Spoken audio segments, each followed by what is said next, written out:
আসসালামু আলাইকুম সবাইকে। আজকে কাজ করব একটা লাল টুকটুকি শাড়িতে। আর এই শাড়িটা একটা কাস্টমারের ছিল, উনি শুধু শাড়িটা আমাকে দিয়েছিল, আমাকে পেন্টিং করতে বলেছিল। আমি খুব কমই এই ধরনের কাজ করে থাকি, মানে শাড়ি পাঞ্জাবি সব আমারই থাকে। আর দেখেই বোঝা যাচ্ছে অনেক আগের শাড়িগুলো, অনেক আগে কিন্তু এই ধরনের শাড়ির অনেক প্রচলন ছিল। সবারই ঘরে আমার মনে হয় এরকম পাড়ওয়ালা শাড়ি আছেই।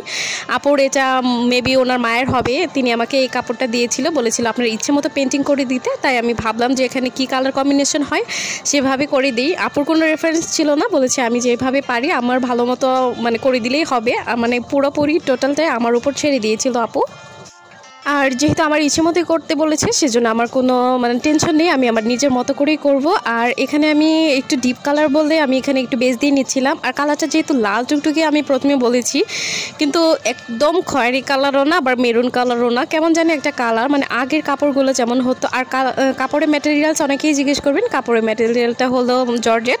এটা কিন্তু অনেক সফট জর্জেট, একদম খসখসা জর্জেট না। আগের কাপড়গুলো কিন্তু অনেক ভালো কোয়ালিটিতেও কিন্তু একদম 100% ভালো থাকতো। সেজন্য আমার কাজটা এত পরিমাণ সুন্দর হচ্ছে, আর কাজের ফিনিশিংটা অনেক ভালো আসছে। আমি তো আস্তে আস্তে করে নিচ্ছিলাম। প্রথমে কিন্তু আমি বেস দিয়ে নিচ্ছিলাম, আর এটা কিন্তু হোয়াইট পেস্ট দিয়ে দিচ্ছিলাম আমাদের। আর এইগুলো কালার কিন্তু সবগুলো আপনারা আমাদের পেজে পেয়ে যাবেন। হ্যান্ড পেন্টের শাড়ি পাঞ্জাবি থেকে শুরু করে কালার সব কিছুই কিন্তু এনিথিং আমাদের কাছে অ্যাভেলেবেল। আর এখানে একটা সমস্যা হয়েছে, শাড়িটা আমার বেশি কাজ করতে হয়নি, কারণ আমি একটু বড় বড় ফুলগুলাই দিচ্ছিলাম। কিন্তু বড় দিলেও আরেক দিক থেকে সুবিধা হয়েছে কি, শাড়িটার দুই পাশে বলতে চারপাশে লেস লাগানোর জন্য শাড়িটা কিন্তু একটু চিপিয়ে গেছে, মানে একটু কম হয়েছে। আমি আপনাদের ফুল ছবি আপলোড করব, এখানে আমি যতটুকু কাজ করেছি সেটুকুই আপনাদের দেখাচ্ছি।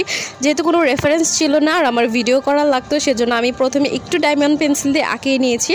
দেন আঁচলটা হয়ে গেলে কিন্তু আমি পরবর্তীতে দুই পাশে নিজের ইচ্ছে মতোই করেছি। আমি সম্পূর্ণ ভিডিও আপনাদের দিব, এখানে আমি জাস্ট শুধু বেস দেওয়ার আর একটু রং করার ভিডিওটাই আপনাদের দিচ্ছি। নেক্সটে আমি একদম ফুল শাড়ি টিউটোরিয়ালটা আপনাদের সাথে নিয়ে আসবো। আর হোয়াইট কালার কিন্তু অনেক ধরনের হয়ে থাকে, এটা কিন্তু আমাদের প্রিমিয়াম হোয়াইট কালারটা, এটা কিন্তু আপনারা আমাদের পেজে পেয়ে যাবেন। আর প্রিমিয়াম হোয়াইট কালার বলতেই দেখেন কত পরিমাণ। আর এখানে যেহেতু আমি ছোট ফুলগুলো সাদাই রাখবো সেজন্য এখানে আমি ডবল লেয়ার করে দিচ্ছিলাম, মানে একবার কোট দেওয়ার পর হালকা শুকানোর পর আরেকবার কোট দিয়ে নিচ্ছিলাম। আর বড় ফুল যেগুলো থাকবে সেগুলো আমি একটু হালকাই রেখেছি, কারণ যেহেতু উপরে আরেক কালার হবে, ডবল শেডের কাজ করব, সেজন্য একটু হালকা হলেও বোঝা যাবে না।